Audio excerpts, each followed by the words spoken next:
welcome back to TML Weekly. This is episode 26. As always, presented by Bjorn and Don Cherry Sports Grill. Lots to talk about. The Leafs just clinched a playoff spot this past week for the 8th straight season. So staying in tune with the playoffs. There's a wild card race in the East right now going on. There's 2 spots left, the third in the Metro and the wild card 2. And we got currently Metro 3 is the Isles with 85. And then Detroit's in the second wild card with 84. And you have the Pens, Caps, and Flyers, all 83 points. And they all got like 5, and the Flyers have 4 games left. So who do you guys see getting in? What do you think is going to happen here? Johnny, why don't you lead the way?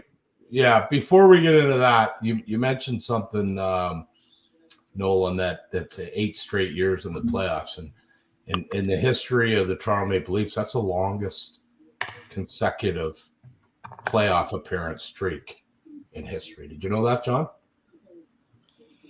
You know what I know? I know there's a lot of good coaches come through this place, but hey, listen, somebody's got to give Sheldon Keefe some credit.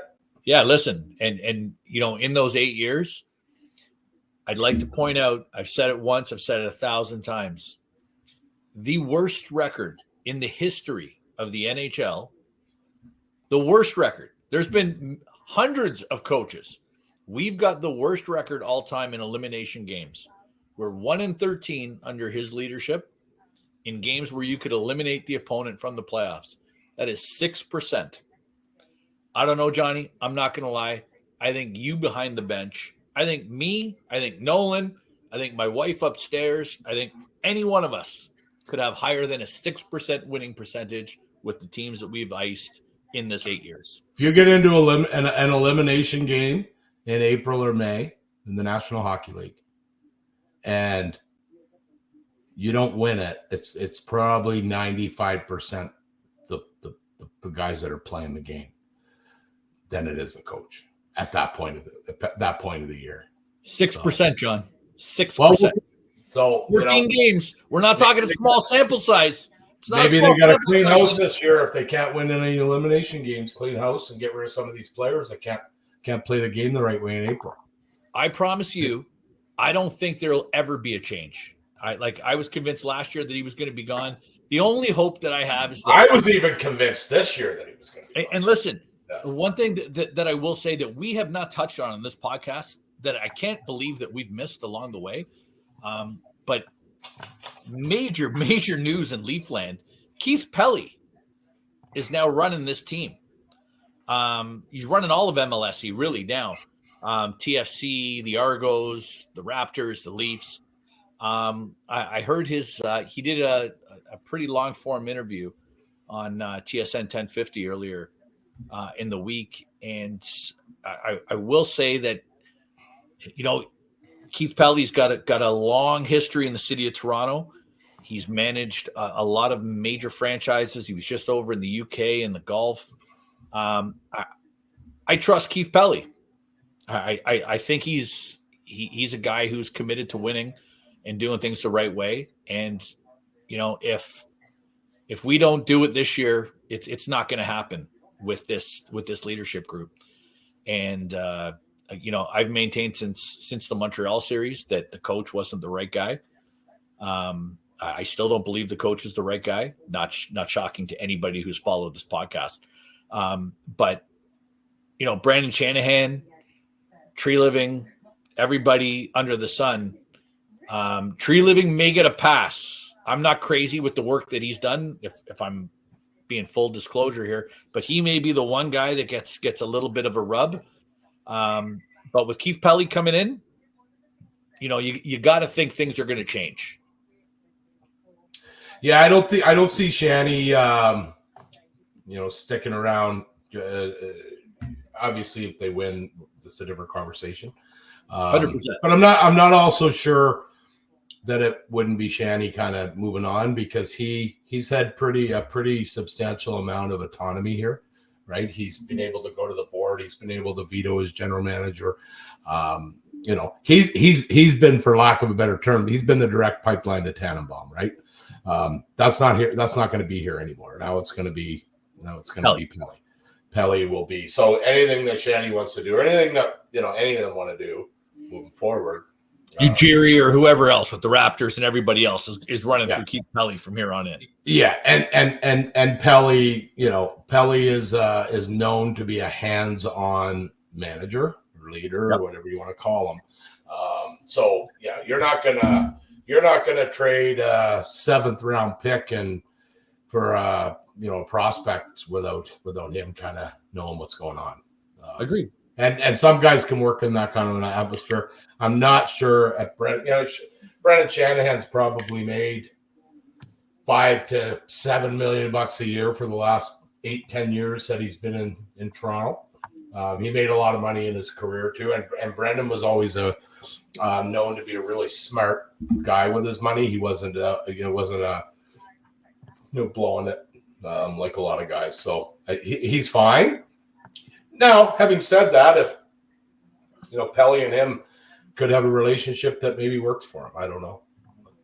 But yeah, it's going to be interesting. It'll be good. I mean, it's not going to change anything, though. I mean, really, you're still going to go out and you're going to try to get the best players and the best staff and the best analytics guys, and you still got to win, right? You still got to be one of those 16 that catches lightning in the bottle, stays healthy, gets a bounce, gets a call. Nolan, what do you think? Keith Pelly, what do you think if you're watching Leaf Nation and we've got this new up top management, the new buffer coming in, what is your thought on Keith Pelly and how he's going to affect either change or not change? Yeah, I definitely wouldn't want him to come in and panic, gas everyone, bring a bunch of new people in, kind of just slowly get in first and then see what the problem internally is. If there's a problem, make the necessary changes. But I don't know too much about him as a person or his history or anything. But so he ran just a little bit of background. He was with Hockey Night in Canada for years. He ran when Bell and Rogers had the unholy alliance and ran the Olympics. He was the guy that ran that. I think he was, Johnny, correct me if I'm wrong, but was he not key in the instrument of the Rogers NHL Sportsnet deal? Yeah. Like I want to say he was if not the lead negotiator, he was significantly high in that process in getting that deal with Rogers done. And then he left North America. He went over to Europe and he ran the Ryder Cup for a couple of years and got to know that.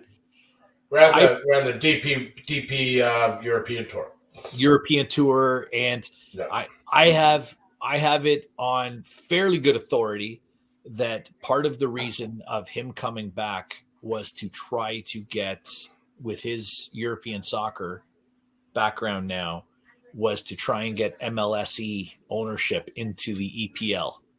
Sure. I know it hasn't been talked about and it hasn't been widely reported, but from things that I've heard that part of Keith Pelly coming in is to get for sure.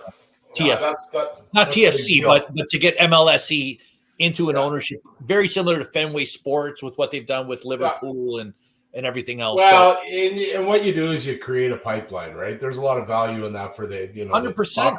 Soccer in North America right now is at a high, and there's more kids playing, there's more elite athletes now. There's funding for it from the governments, and what'll happen is now the TFC Academy, if let's say they go out. The smart way to do this is to not go and buy an EPL team, right? You want to go buy a team that you can get for a fraction of a top league team. You're talking the Ryan Reynolds approach. Yeah, second or third division, Wrexham, right? Second or third division, or somebody that's they've got a nice stadium. Maybe need to a little bit of history behind them. Yeah, put some money in it. Buy some good players. And tell the story. Win a couple years and tell the story. And now you've got TFC that's almost a farm team for that, right? So you can set up a Canada-wide academy in different locations that is a pipeline. And and it doesn't end in the MLS, right? It ends 100%. in the EPL. So I think it's great. Hopefully, Yeah, they get some I do traction too. on that. It'd be fun. Yeah. 100%. 100%. All right. So getting back to Force. What do you guys think about the Eastern Conference playoff race? Yeah, I'll go there now. So I'm just looking at it here. You know what? I'd love to see Pittsburgh in. I really would. For Sid, and Gino and some of the older guys, but I'm telling you, it's going to be so Pittsburgh, Washington, Detroit, and Philly for one spot, right? I think Philly's done. I think they're fragile. I think they had it and they've blown it. It's really hard to get back now, as you guys know. Washington, I mean, if they can keep the puck out of their own net, they're scoring. Ovi's scoring. And Detroit, I mean, Detroit can only get the wild card 2 spot. Just the other 4 Detroit, can pass the Isles or overtake the Wings, but Detroit has to get the second wild card. Yeah, because Tampa could still catch Toronto mathematically. Yeah. But I'm going to go with Pittsburgh. I think so. We're taping tonight, folks. We're taping on Monday to show on Tuesday. So the Pittsburgh game hasn't happened yet, but I think it's going to be a doozy. I think it's going to be a real good test for Toronto because they're going to play a team that's playing desperate, right? They're going to come in here. Pittsburgh needs every ounce of this game to come out of here with a couple points. And Toronto, that's more of a playoff atmosphere. It's nice that they get this kind of an opportunity before you go into that crucial Florida swing here at the end. But I mean, and you know what? Having said that, if Pittsburgh gets in, I don't know if I want to play that.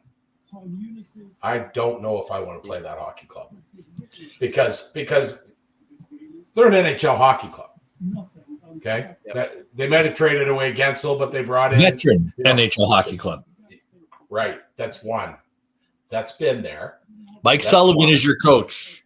That understands how this works. That won't panic if they go down 0-2 on the road in New York or Carolina, and then that's not a matchup. I'd much rather play obviously Detroit, Washington, or Philly than Pittsburgh. Anyway.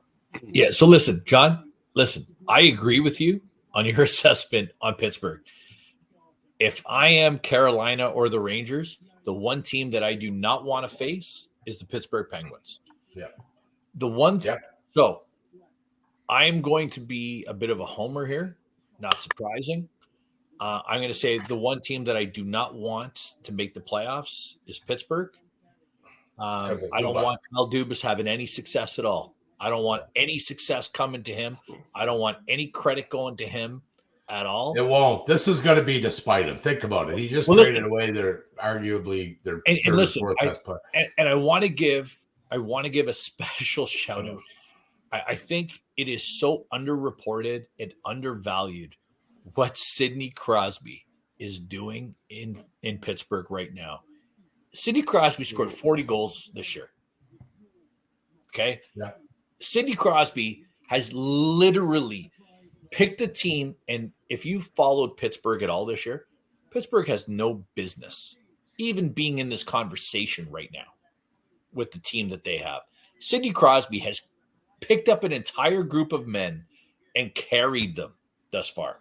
He's not going to get any votes for MVP, but man, I don't know about that. If he gets them in, he deserves them, John. I have no problem. I think if he gets them in, and the year that he said statistically, and the fact that they were down and out, and they trade, they're making trades to sell at the deadline, and now he like you said he leads just so much by example. Guys still talk about the way he looks after himself and the way he behaves. Every kid should watch his career and see that this is the way you score 40 goals at 36 or 37 and be a top 5 player in the world when you're supposed to be on the downside. He's almost getting better right now. Right? It's amazing. Yeah. It's amazing. The only thing I'm voting against Pittsburgh because of Kyle Dubas. I love Sidney Crosby. The only reason, aside from Kyle Dubas, that I'm voting against Pittsburgh is literally going through the gauntlet right here. Their last few games are like the Leafs, Tampa, the Rangers, Carolina, and they've got to go the equivalent of like 6-1 in their last 7 games. So listen, if Pittsburgh gets in, full marks to them, they deserve it. My gut tells me you're going to see the Washington Capitals sneak in. That's my gut. It'd be pretty cool too if Pittsburgh moved up to the 3rd spot in the Metro and play the Hurricanes in first round. You have Gensel playing Pittsburgh. That'd be awesome. Yeah, that'd be great TV. That trade. So Bunting, it's his first game back in Toronto tonight, I believe. Right. He didn't play here with Carolina? He might have, actually, but. Did we play Carolina at home this year? Well, you play every Eastern team at home. No, but have we? Yeah, we don't have another game against them. We probably played them once. Yeah, we played them in the St. Pat's game in Toronto, but that was after the Gensel trade. Oh, right. Yeah. Right. Yeah. But I think it's gonna be interesting. It's nice that you have these races because I've been watching games that I normally never would have watched. Yeah, I watched a couple on the weekend. I found we had Jack's winter season wrapped up, so we were rink to rink and party and this and that going on all weekend. But you find yourself, you might have an hour on 3 o'clock on Sunday afternoon that nothing's going on, and I've got one of the NBC games in the States on, and it's I love watching any of the New York teams play each other. Like they hate each other. It's right? so New York, New Jersey, and New York. So good. So every good. single game, it's a gong show. Like that brawl the other night. It was. Okay. I loved it. Well, hold on. Let's talk about it because listen, I was at a family party this weekend, and the talk of the line brawl came up, and it was. I'm not going to lie to you. I was stunned. It was a very mixed review. Not surprisingly, I'm all in. I love it. I think it's great. Yep. I want more of it. Not staged. I do not want stage fighting coming back. I hate stage fighting. But when it's natural and it just comes with it and the whole line and everybody's in and the benches are involved and everybody, that's hockey, man. I love it. I think it's important to the game. I think it's great for the game. And what I love most about it here is the referees handled it on the spot. You were gone, you were gone, you were gone, you were gone. There was no take 2. There was no round 2. They handled it. It happened. Part of the game. Let's keep going. I loved it. Let's give some credit to the players on that too. And I'm with you on that 100%. What I've noticed, there's a lot more, and fighting has come back. And I'm not saying it's going to be prevalent like it was back in the day because that'll never happen. 1984 is not coming back. The Flyers are gone. That's not happening again. But the fighting is back, but I'm seeing a lot. And I mean, when I played in the 80s, it was the Wild West, right? There was no. Oh, you know what? I might have hurt him. I'm going to lay up and let the refs come in. No, and there was no when you know. They call the code about if you're down on the ground with somebody. I mean, because we didn't have a lot of stage fights. It was a lot of retribution. It was you hit one of my teammates, I'm going to come after you. If I toppled over with a guy, I'm still punching him when I'm down. Right now, and what I like about it is and you complimented the refs on their ability to handle it. It was well done, right? You got a 235-pound guy that wants to throw a punch when linesman's in between. He's going to do that. But so I think it's being policed well by the refs, and I think it's being policed well by the players. one thing, we'll continue on this line brawl, but a couple of points on that. I was at the rink the other day at the Nova Scotia Midget Major U18 Major final game 5 final game, and I was standing with one of the dads of one of the teams. I'm not going to say who it is, but his kid's a prospect. His kid's a real nice hockey player, and he plays the game the right way, and he's heavy, and I think he's draft eligible in the queue this year, but just plays it the right way. And the dad is about my age, and he played some junior hockey. He was a good hockey player as well. The Q banned fighting. I don't know if you guys, we talked about this, right? Mickey Mouse. So if you got more than 2 fights, they still had some fights, but fighting went down, right? So this guy said to me, I don't think I'm going to have my kid play in the Q. And if my kid, has an opportunity to maybe get moved to the O or the dub, I'm going to look at that because I think the way my kid plays, it's going to hurt him.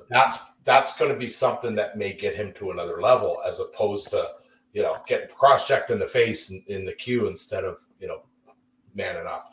Right. So there's that. That's, that's something big. But then the other thing about fighting, and I saw the clip. Did you guys see the clip of the Leafs bench when Ryan Reaves was fighting Pizzetta? It looked like they were. It looked like they were at like a magician or some sort of a concert that was so like, good. Oh my God, you're blowing my mind. They're hitting each other. Their mouths were open. It was awesome.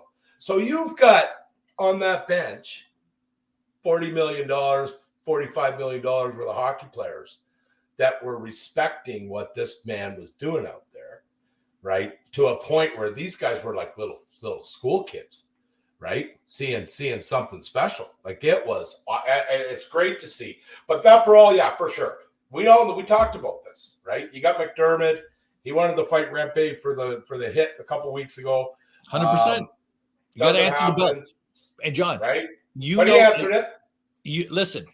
It's the same thing for Leaf fans. It's the same thing when Corey Perry hit Tavares, and it was not important. He didn't need to do. He didn't mean to do it. The knee hit. It was a bang bang play. However, Corey Perry knew he had to answer the bell. Yeah.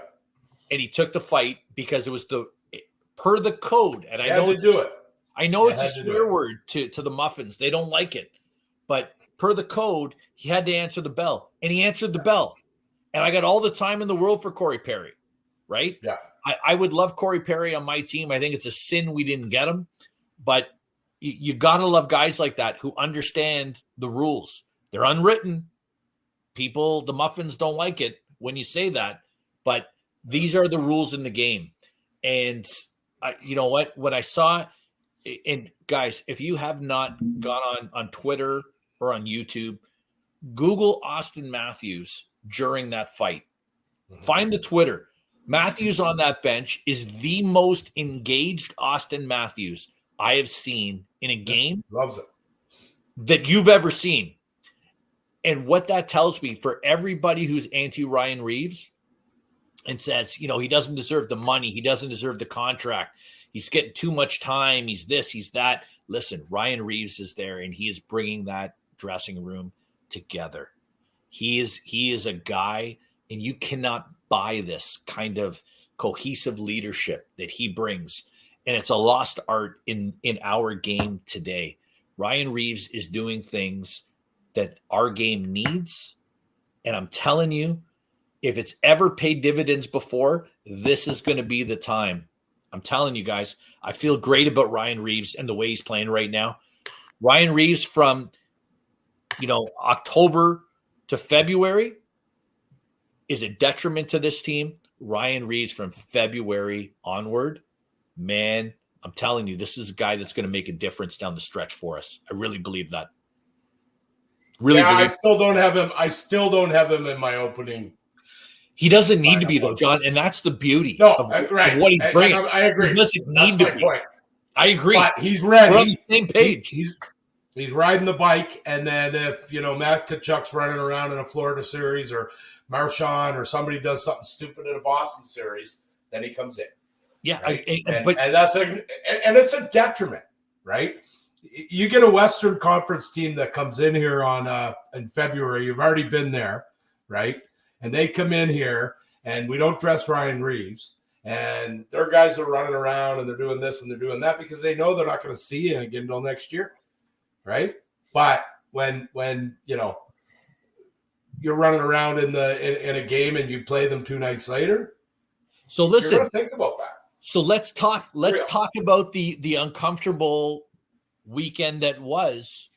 I know our good friend George Laraque had a thing or two to say about Mr. Reaves. And Johnny, I know you've got some opinions on it. So why don't you hit me with your thoughts on Monsieur Laraque? Well, I mean, George is he's an entertainer, right? He was a big, heavy, tough guy. He fought anybody that was in front of him. He was a gentleman. I some guys that played with him and talked to the guys that play with him, and he was just a big teddy bear kind of off the ice, and he would politely ask guys to fight. He wouldn't be like, let's go. He'd be like, hey man, that kind of thing, right? He was like that. But he's a showman. He's got a podcast, and he's on the radio and does some TV work in the RDS and the French stuff. But I want to say his podcast isn't nearly what TML Weekly is. No, God, no. And there's a new Facebook page too, eh? Shout out to our new Facebook page. If you're not, if you haven't subscribed yet, get on Facebook, hit TML Weekly. We're happy to have you. We're gonna go to giveaways and all kinds of stuff once we get to multiple levels of followers and people in it. So anyway, so George is a showman. I get it. I mean, so George put something out in the context of it was, Czechak, fought him. Czechak made him look bad, and no, he didn't, right? Czechak bailed and pushed him into the net. That's what happened. Facts. Right? And when you get put into a net, and it ends the fight. As soon as the net's involved, the linesmen are coming in. So and I'm not saying that Reaves would have beat him or Czechak would have beat him. We don't know. Well, where was Czechak the other night? Was he? We kind of know. I think we know. But at the end of the day, Pizzetta took a run at camp, and he deserved to. And he's a tough guy. He's the guy that rode his stick this time last year. Rode his stick. He scored in a shootout or scored a something. Right. Okay. So anyway, so hold on, because I think that there is something here that I think we need to discuss, because it was brought up this weekend. I've got family who have kids that are playing minor hockey. Yeah. And there is, I will say this, there is a strong contingent of people who don't like the idea of fighting in hockey. And they don't like the idea of kids being exposed to the violence. And they think that, if it's a hit, let the referee call the penalty, and guys don't need to throw punches. And it sends the wrong message to kids. Now, I'll be very clear. Anybody that's watched me on Coach's Corner, anybody that's seen me on here, no, I do not subscribe to that theory. However, I'd be remiss if I didn't say that for the kids that are coming up today, not you and me, Johnny, we're of a different time. But for the kids that are coming up today, there are a lot of parents who have never played the game, who feel significantly different about how this game should be played. And so I'm curious. I can answer that. I was going to say, I'm curious because you see it on a regular basis with kiddos that are coming up today. What are your thoughts on it? Well, if you can look at the statistics, okay? When fighting is up, stick infractions come down. I look at it. I have a 10-year-old that plays hockey.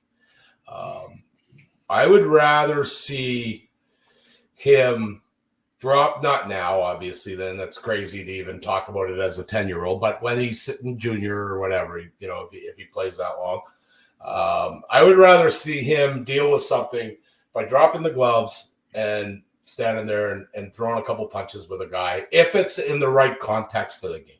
Do I want my son, going out there and taking his helmet off at center ice and spinning his helmet? Stage fighting and all that. No, nobody does. No. But he knows now. He's been grown up in the game. Obviously, I'm heavily involved in a bunch of different ways. He knows. He knows codes, and they don't fight.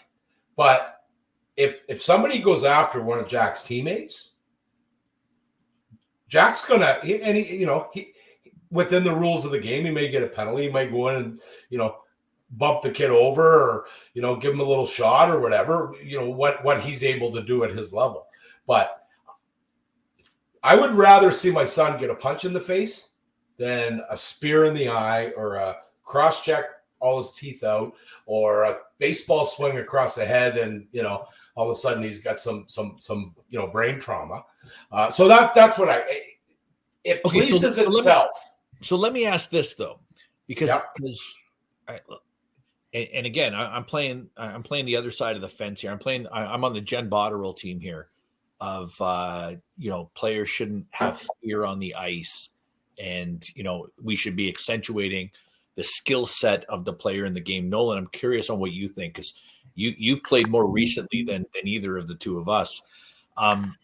What do you say when somebody says something along the lines of, I want my child to be able to score goals and pass pucks. And I don't like the toxic masculinity of people feeling like they've got to throw punches to show that they're the toughest guy in the room in order to show that they're the best player.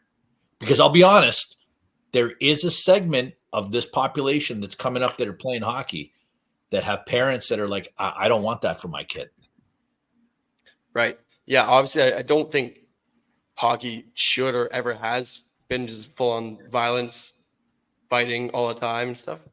But I do agree it should stay in the game.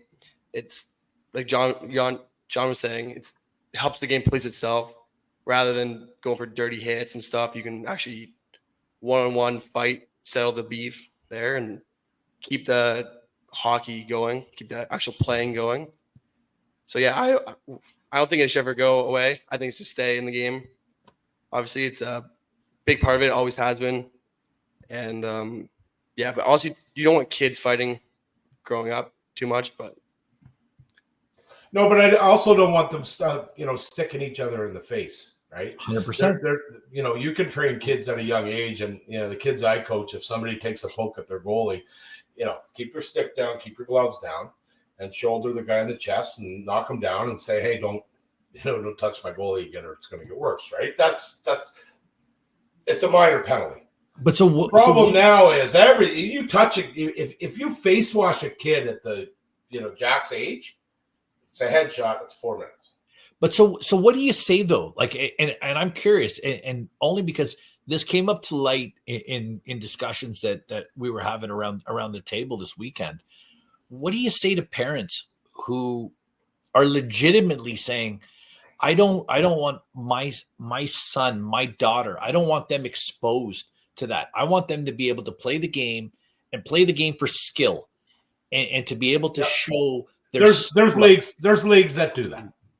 There's alternatives to even the body game. Right? So if you're more, I can tell you right now, all the guys that have CTE that have the brain trauma, or a lot of them, over the and I probably would count myself in that group. We're all probably there. That's a fair point. Right. It wasn't from punches to the face, John. It was from hits. It was from head down over the blue line, Johnny. Well, or head into the glass that didn't budge. Right. That's where that major trauma.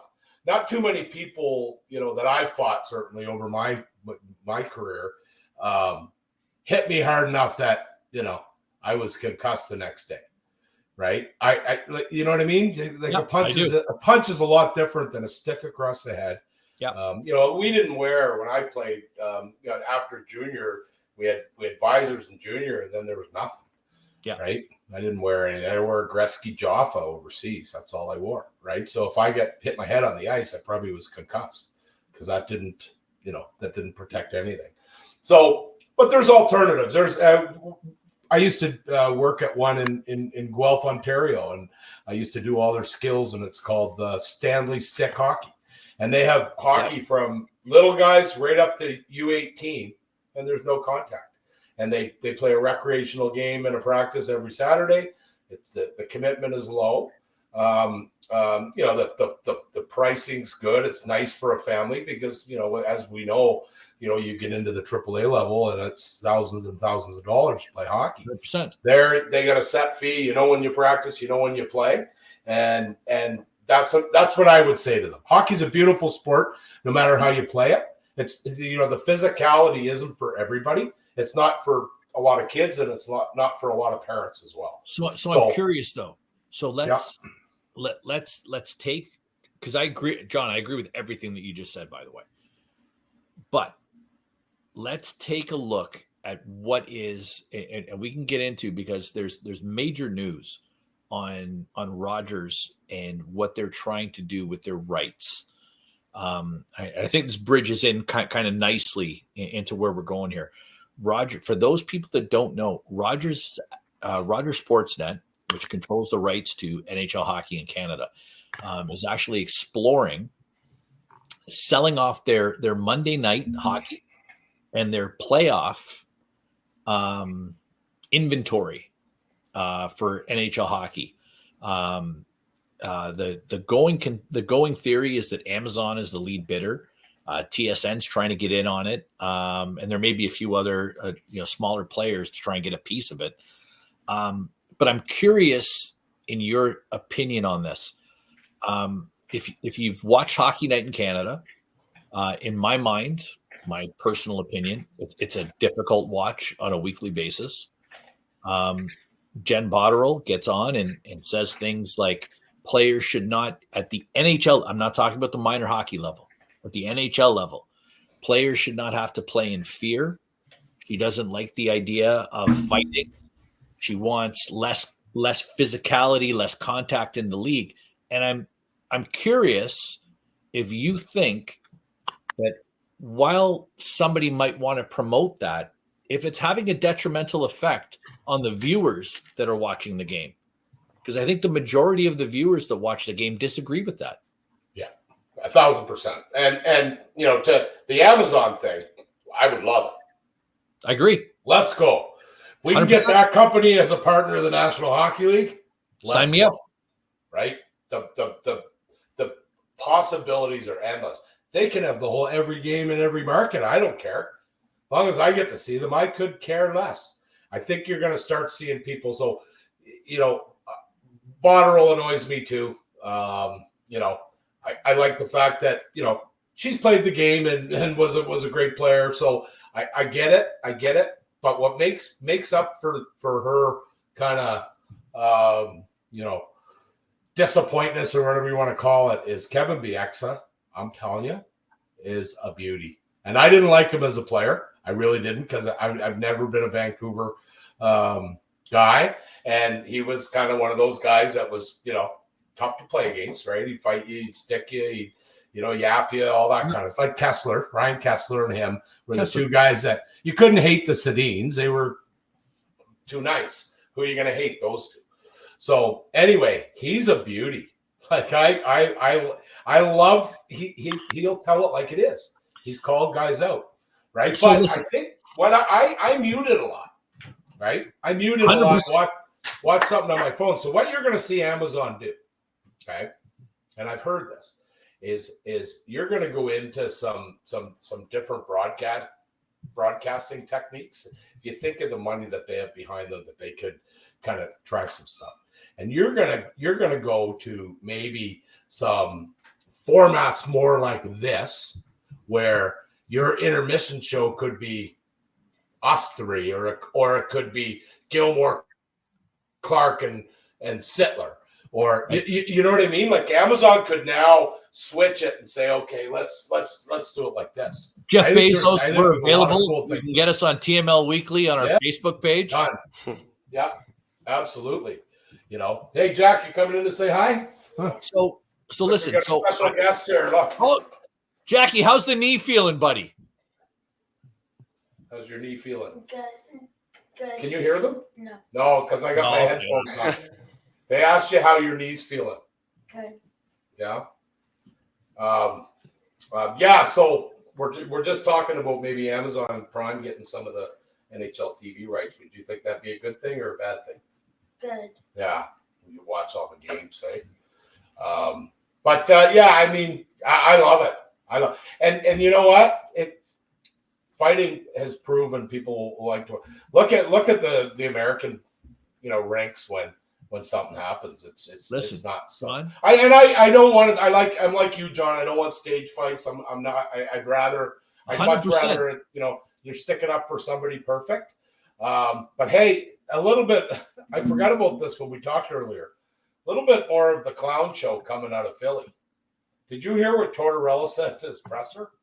Torts is fine in a box, but Torts has a tendency to go like, if the box is this big, he wants to make it that big. And when it's that big, Torts goes off the rails, and this is where he loses people. Yeah. Well, did you hear what he said in his presser? I know it's not good. He's a Looney Tune. He admitted that they knew something was coming for Carter Hart last summer. But I thought you were talking about the captain. No. He's in his presser. I don't know whether it was today after practice, but he basically said, he was doing a recap of the season, and he basically said, yeah, well, we knew something was coming with Hart last summer, so we kind of had our contingency plans, and so that's a bad look. MSM hasn't picked it up yet. Mainstream media hasn't picked it up yet, but when they do, that's just a bad look. That's look a bad at your socials tonight or tomorrow, and so now they're going to start to bring in Briere. It's a bad look. It was Fletcher that signed him, though. It was Chuck Fletcher that signed him. John, I don't care who signed him. It's a terrible look. If they knew it was coming. Because, again, the Ottawa deal with Formanton, they just didn't sign him. He was playing in Rapperswil Jona in the Swiss A League. Okay, and so listen, I think anybody that has watched this podcast or has listened to John or myself or Nolan understands we're not passing judgment on anybody. Everybody's innocent until they're proven guilty. The unfortunate part is, though, it's a bad look. It's not a good look for the league. It's not a good look for the players. It's definitely not a good look for the team. And the more and more of stuff that comes out, and as we get closer to trial and all that good stuff, John, I'm going to say it. I say it all the time. We're a hockey show, and we promote hockey. But I want to say, we're not going to forget the people that have been affected by it, because there are this is real life stuff, man, with real life people having real life consequences. And so, let's take everything here with a grain of salt and allow the process to play. But it is not a good look right now for Philly. And if John Tortorella said that's an even worse look. Yeah. And then another one I wanted to touch on was Landon DuPont. Remember that name, folks. Just got exceptional status today for the Western Hockey League. Only the second dub player ever behind Connor Bedard, and the 9th overall. And this kid's the real deal. Do we want to talk about who's the first, Johnny? Tavares? Correct, sir. Landon DuPont is also defensive. Oh, hey, I don't have a list here, right? I got nothing going on. Let's see if we can name. I'm going to go. There's 9. So Tavares, you're going to name all 9? I'm going to try. We'll see. See how good I am.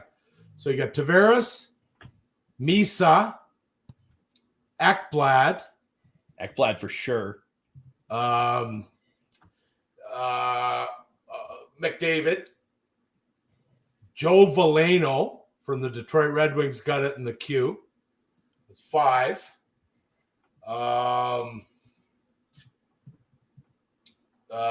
This kid DuPont and Bedard in the West, that's 7.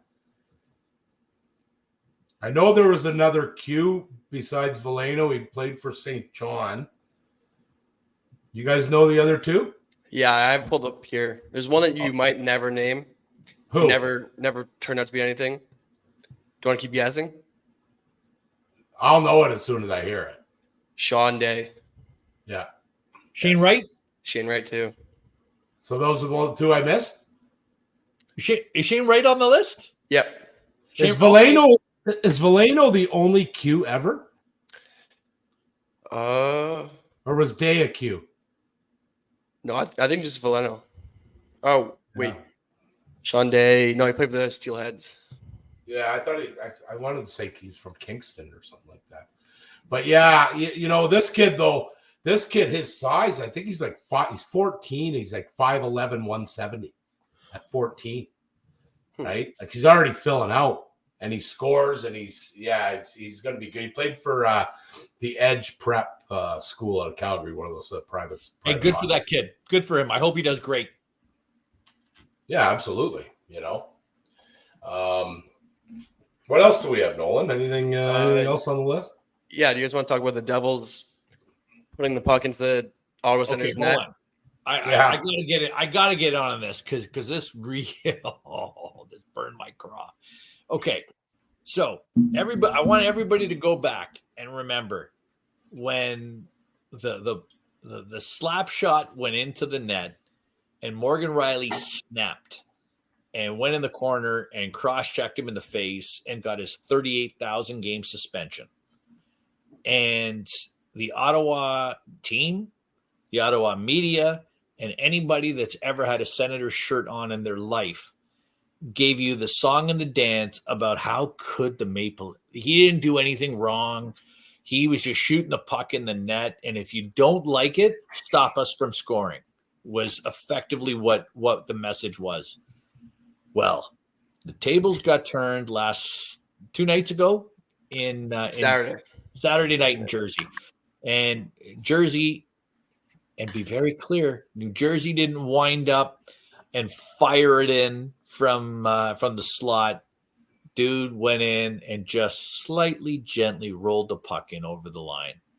And if you watch Brady Tkachuk absolutely lose his mind on the ice, he was losing it. It was ridiculous.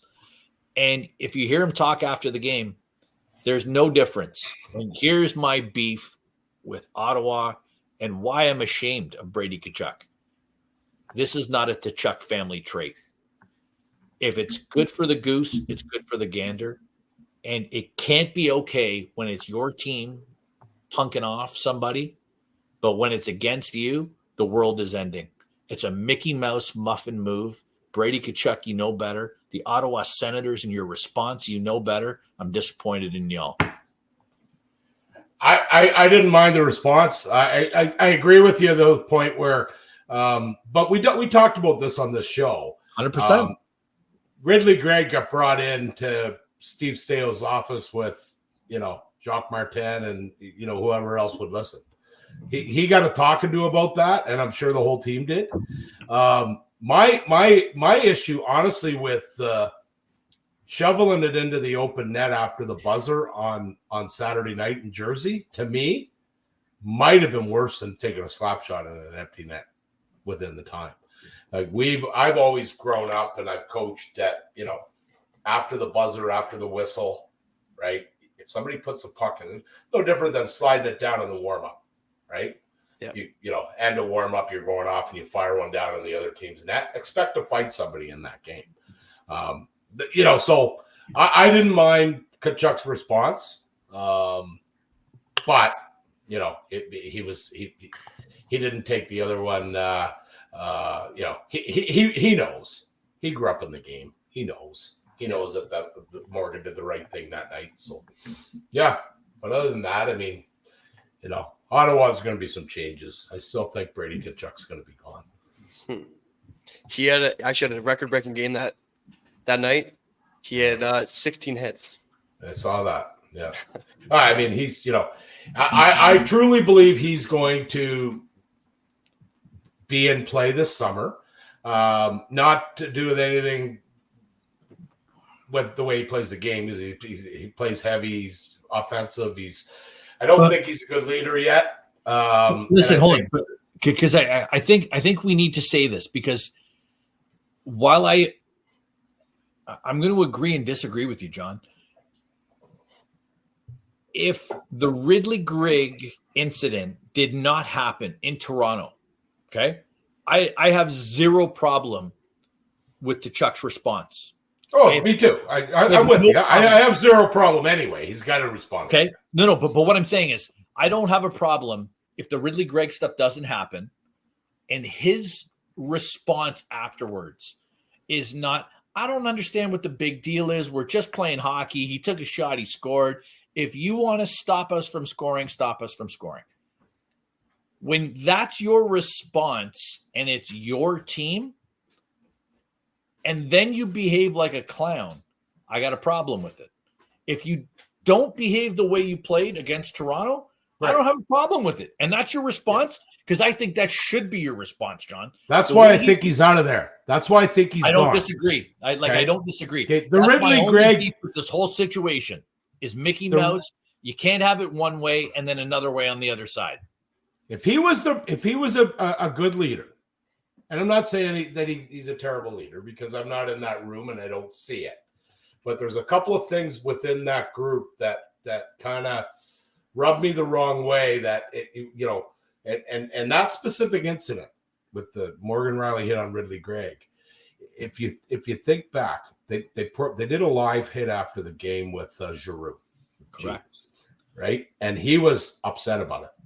His body language was upset about it. He didn't say, stop us from scoring. No, he said, yeah, he was, he didn't want to come out and say, you know what, my teammate deserved it and he shouldn't have done that. And he's an idiot for doing it. He didn't say that, but he didn't say what. But John, you know what else? Chuck said. You know what else nobody talks about? Nobody else talks about when they closed the door and it was a players only meeting. And Claude Giroux said, that's not how we play hockey. That is not what we do on this team. Right. Nobody talks about that. And so but it's the when I hear that, Brady Tkachuk. But that's exactly my point, though, John. When you hear a veteran like Claude Giroux, who's laying down the law and saying, guys, this is not what we do. Yeah. And then you still have Tkachuk come out and say what he said. And then to behave the way he behaved last week. Listen, when you came on, and I'm gonna give Johnny Mac full credit here. Johnny Mac came on to trade deadline and said Brady Tkachuk could be in play. And both Nolan and I went, whoa, are you sure? And the more and more, John, we see from Brady Tkachuk, and the more and more we see Steve Staios fired all of the scouting team in Ottawa today. They're cleaning house in Ottawa. So it would, I think you might have been onto something a little while ago to give you a little bit of credit. I'm not afraid to give a little bit of credit where it's due. No question. And then there's other instances that just keep popping into my mind. Tim Stützle flops around like he's been shot like an Italian soccer player. Yes, right. He's not doing that with Sidney Crosby, his captain, or Jonathan Taves, or Brad Marchand, or anybody in the league is not going to allow that kind of behavior. They're just not. So Ottawa's record, because on paper they were supposed to be where Detroit is. Listen, I picked them for the playoffs, trying to get into a wild card spot, right? They got young talent, a little bit of veteran leadership, brought in a good goalie. There's all kinds of reasons to make a case for them to be in the playoffs, except for that they can't win hockey games. And what is it, right? They changed the coach. Seemed to get worse, right? Jacques Martin's record isn't any better than DJ Smith. DJ. Yeah. So, it's going to be, there's going to be a lot of movement this summer. I think I maintain, I went on the air last and did a tweet last Mother's Day. So that would have been in May of 2020. Oh, I remember this one. This is a good one. That I think this is Gary Bettman's last year. I heard that last year, and I reported it last year, and I still believe that. He's not the type of guy that's going to do, and I'm not saying that he's going to get booted, but I think that something's going to happen here, and it may be a joint decision, or maybe Gary himself. But I think it's time, especially when you're starting to talk to Amazons and the streaming services. Gary, I'm only 54, and I don't get a lot of this stuff, right? So a guy like Gary Bettman, I think you need to get some young blood with some tech background that understands the social media, that understands somebody that's a little bit more in tune with the way the world is going, and obviously has a great hockey mind. But Gary Bettman didn't have a hockey background; he came from the NBA. What I will say, and listen, you're on the same websites I am. I know, Nolan, you're on the same website. We're all on the same stuff. And there are so many people that are so ill-informed about what Gary Bettman's job is and what Gary Bettman does. And listen, I want to be very clear. You're allowed not to like Gary Bettman. And there is every reason over 25 plus years of his leadership that you can say, I don't like this, I don't like that, I don't like this. All I got to say is remember this. Gary Bettman does not work for the league. Gary Bettman works for the owners. Mm-hmm. And Gary Bettman has made the owners a crap ton of money. And if you don't believe me, look at the valuations of franchises when Gary Bettman took the league over. Look at the valuations of the franchises now. Look at the television deals when Gary Bettman took over and the NHL was paying Versus and paying NBC to be on television. And look at the contracts that they have now with ESPN and TNT and Sportsnet and everybody else and getting billions of dollars. Gary Bettman, and I'm going to tell you, it's not a popular take, Johnny, and I'm going to take a lot of heat for saying this. Gary Bettman has done more good for the NHL than anyone will ever admit. Oh, I absolutely agree. I mean, he's grown. People give him the business because he's hung on to Phoenix for so long.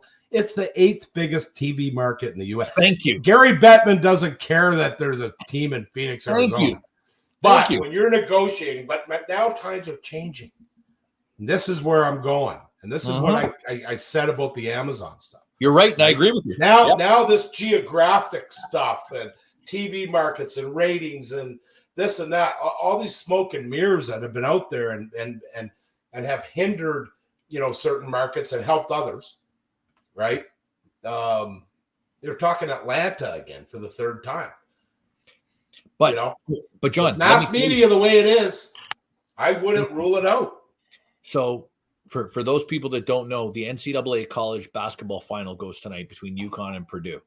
And if you don't, for those people who maybe don't quite get the business aspect and the economics of U.S. markets, the Pac-12 conference, UCLA, USC, Washington, Oregon, all of those schools, major U.S. schools in major television markets. That whole conference completely disappeared this year simply because the television didn't make sense.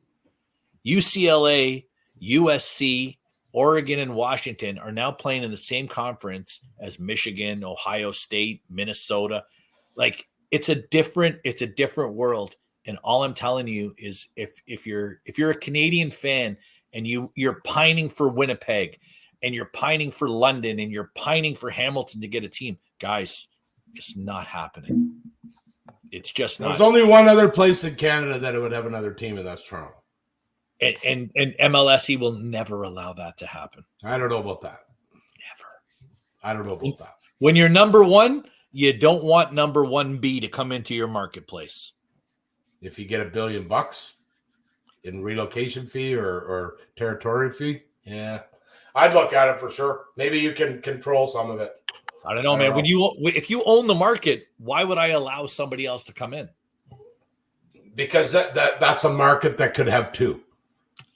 If know, New York can have three, Toronto can they have though? But let's three. be honest though. Can New York have three? I mean, they've had three for 40 years, 50 years, 60 years now.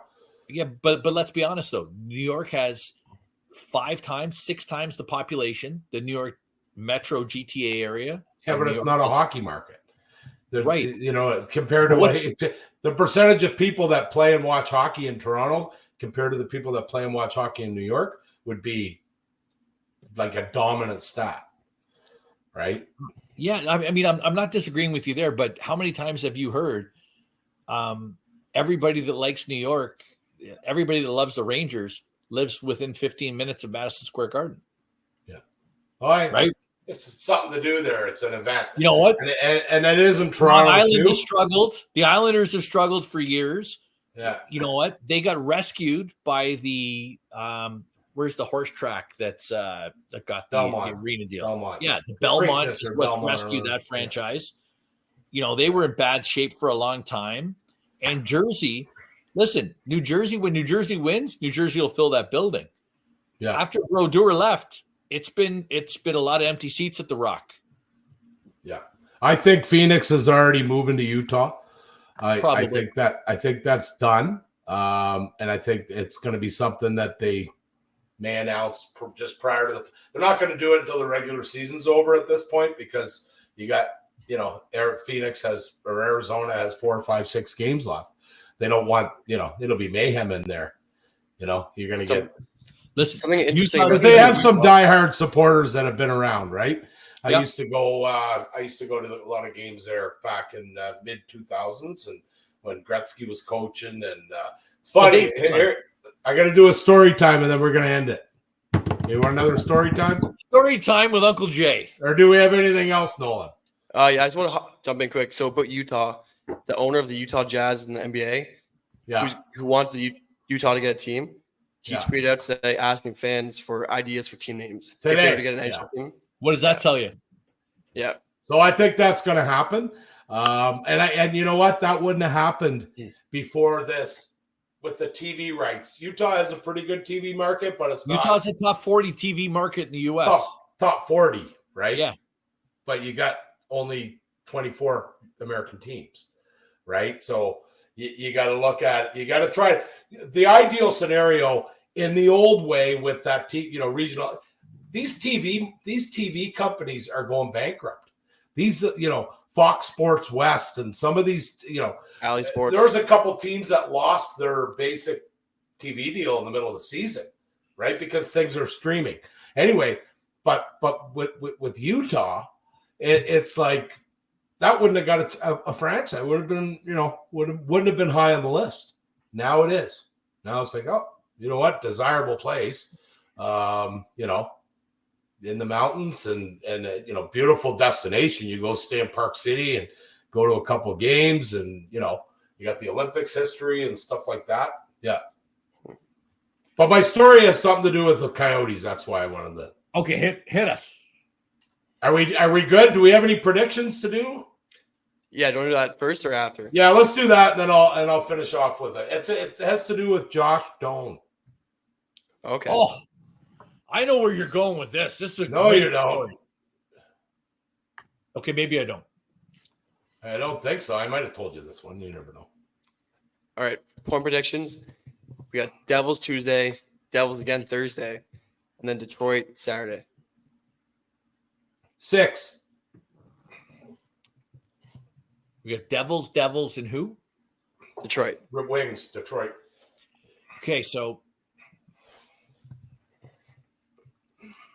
I don't want to agree with Johnny, but I feel like if we can't beat New Jersey twice and Detroit, like Detroit's going to be a bit of a gut check game right before the playoffs. Detroit's depends on where they are. They're desperate. If they lose, they're in the threshold, right? Like if they win the first 2, like this week, and you get to that game on Saturday, like I feel like that game could be, that's a gut check game for the Leafs. You know what? I'm going to change it. I'm going to go 4. because I'm going to say we're going to beat Jersey twice, and I know the Leafs record in gut check games, and I don't like it, so I'm going to go 4. Okay. I changed my mind. I'm just gonna go 3. And we don't know the results of last week, obviously, because we're recording on Monday, and the game against Pittsburgh hasn't happened yet. So we'll see what happens there. But Hey, so just before we get into it, I just pulled up the market for Salt Lake, just for people that are watching, and here are the 3 cities that are just in front of Salt Lake City. For those people who are wondering, like going like Utah, what are you people talking about? No, it's not a bad market for sure. Here are the 3 cities, that are just, and when I say just, I'm talking about like 100,000 people. Okay. Indianapolis, Yeah. Pittsburgh, and Baltimore. Yeah. So if you want to know why you're going to Utah, Yeah. that's your reason. The only pro sports franchise that's in Utah right now is the Jazz. Right. And you got a I'm building. telling you, I'm telling you, as somebody who watches college sports, the Utah Utes, the Utah State Aggies, Brigham Young Cougars, they draw astronomical numbers. Oh, yeah, they'll do well. Astronomical numbers. Okay. BYU has their own, I mean, granted, it's a religious affiliation, but they got their own station that they broadcast their own games on. And BYU does fantastic. Utah does fantastic on the Pac-12 network. Utah State draws very well in the Mountain West. There is big time possibilities for the NHL in Utah. I think it's a great thing. Now, for sure. Hit us with Arizona, Johnny. Okay, so it must have been, I'm going to go back to 2005, say 4 or 5 and around there. 5 or, mid 2000s. And I had a buddy of mine that was a strength and conditioning coach for the Coyotes. And I was doing some stuff from a grassroots level in some markets in the southwest of the U.S., working with the Coyotes and doing some little Coyote stuff and learn to play stuff. So I was around the rink a lot. I went to a lot of games and developed a friendship with their strength coach. So we played golf together, this and that, whatever. Anyway, so I was in visiting one day and so at this time, Brett Hull was playing on the team and Wayne Gretzky was the coach and, Shane Domi was there, of course, and stuff like that. So, I went in on it wasn't a game day, but it was a normal, like the guys were in and out and whatnot. We went into the room, looked around and then, Shane comes in. So, hey, how you doing? Always just a gentleman, wouldn't never swear, just a very, very straight up guy. Anyway, he had this little toddler with him, 2 years old or something like that. This kid was relentless. He had a mini stick and a little tennis ball or a little foam ball or whatever. And Shane Doan had to, I'm telling you, we were sitting there talking for about 45 minutes having coffee. And Shane Doan was sitting on the floor in the trainer's office and just whacking the ball back to this kid, Josh Doan. So that's the kid that, made his NHL debut in front of his old man, 2 goals. So good. So good. It's just a story, right? Which, when we talk about the lack of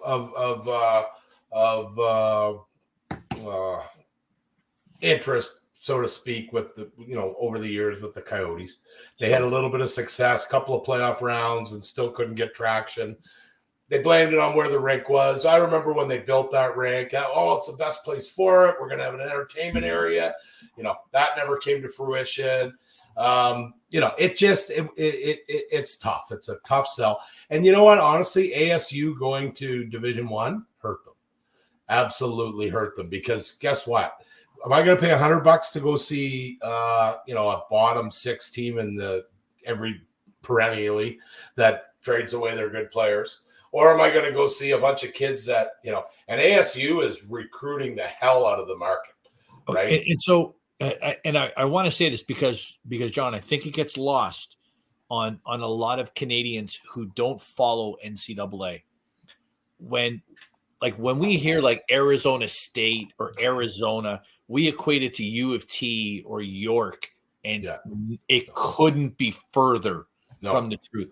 Arizona State University in Tempe, it is the Maple Leafs. That's what I'm saying. If you go to Michigan in Ann Arbor, it's the Maple Leafs. Yeah. If you go to Lexington, Kentucky, it's the New York Yankees in Kentucky for basketball. Yeah. The U.S. collegiate system and the influence it has on the marketplace, Canadians can't really grasp it other than to say, if you live in Montreal, it's the Habs. If you live in Toronto, it's the Leafs. If you live in Vancouver, it's the Canucks. That's the best. And that's probably not even doing – you understand what I mean. It's not even doing it justice. Like the U.S. collegiate system is staggering, the influence that it has on the community.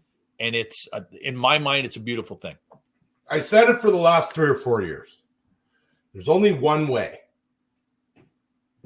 and one way only, to save that team. And that's Austin Matthews.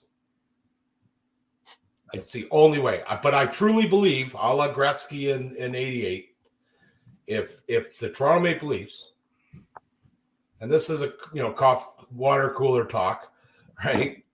Hypothetical, of course.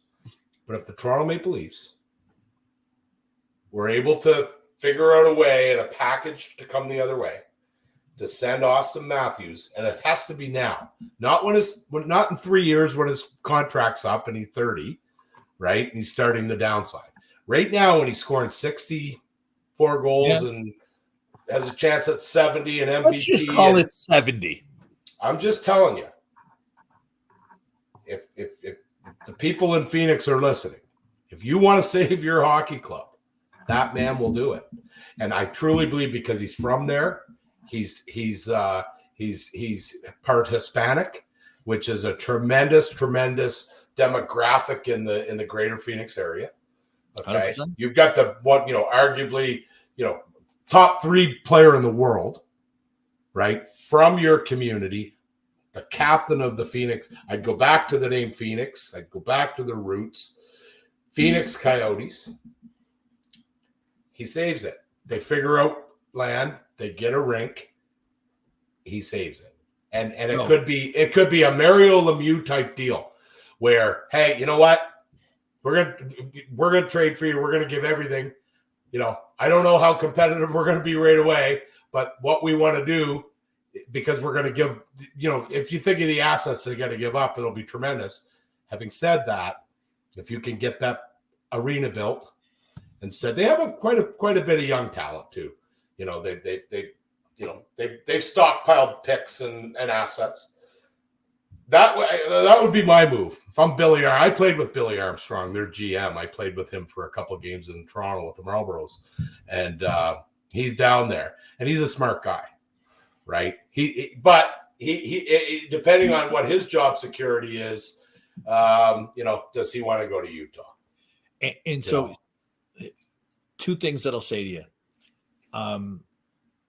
The one thing that I think Phoenix that kills Phoenix more than anything else is Phoenix does not have a home.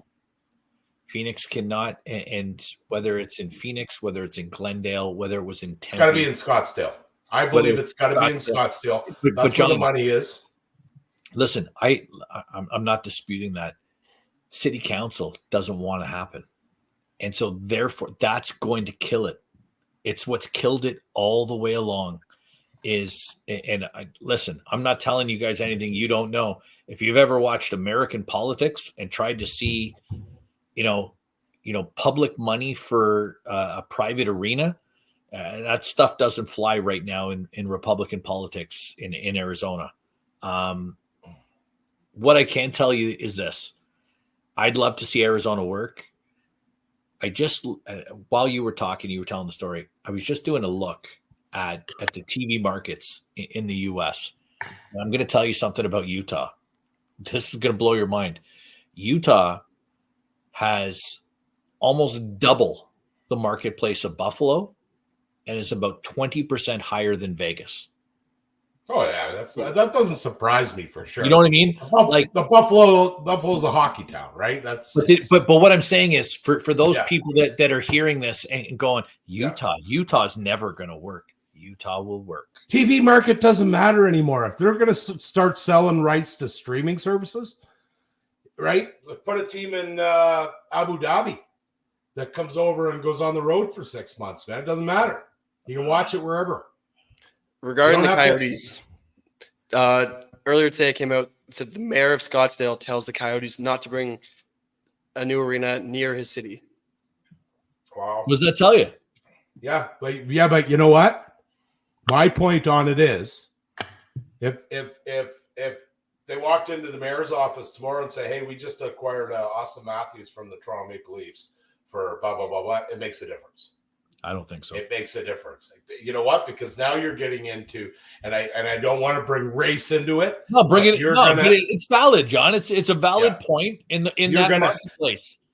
Arguably, the most marketable, the best ever athlete to ever come out of that market in any sport.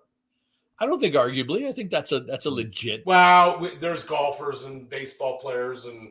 There's a lot of, it's a big city, a lot of history. I'm just saying that he's right there, whether it's not a sport that's high on Arizonans' list. But if you had him, that would be your Hail Mary, I guess. Listen, when I nicknamed him the Savior, it was to save the Maple Leafs, not Arizona. Oh, I don't want him to go. Don't get me wrong. I'm just putting it out there that could save that franchise. Okay, so. So we've made our predictions. What do we want to add? Oh, listen, for all of the people that are watching, listen, number one, we appreciate you watching. We love coming on. We love doing this every week for you guys. We love the feedback. We've started, Johnny Nolan and I, a brand new Facebook page called TML Weekly. We encourage you, come on, join us, put your comments on the podcast. Give your comments on the team, on the feedback, what you like to see with the team, what you hate with the team.